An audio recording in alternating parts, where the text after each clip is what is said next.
सांगली स्थानिक गुन्हे अन्वेषण शाखेने अवैध अग्निशस्त्र बाळगणाऱ्या रेकॉर्डवरील गुन्हेगारावर धडक कारवाई केली आहे.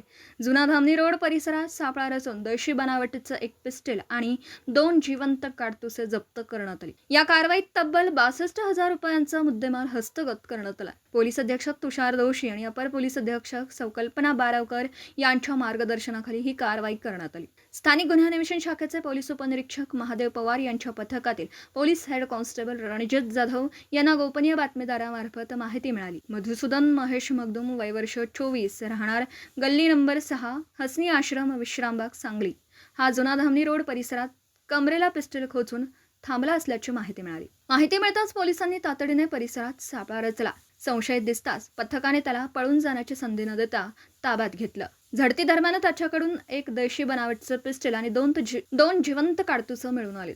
या प्रकरणी विश्रामबाग पोलीस ठाण्यात गुन्हा दाखल करण्यात आला असून पुढील तपास सुरू आहे. ही कारवाई पोलीस निरीक्षक संजीव झाडे यांच्या मार्गदर्शनाखाली सहाय्यक पोलीस निरीक्षक राजेंद्र यादव, पोलीस उपनिरीक्षक महादेव पवार आणि त्यांच्या पथकाने केली. अवैध शस्त्र बाळगणाऱ्यांविरोधात सांगली पोलिसांची कारवाई आणखी तीव्र होणार असल्याचं या कारवाईतून स्पष्ट झालं. Bureau report, police times news, Sangli.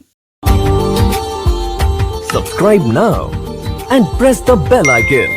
Never miss an update.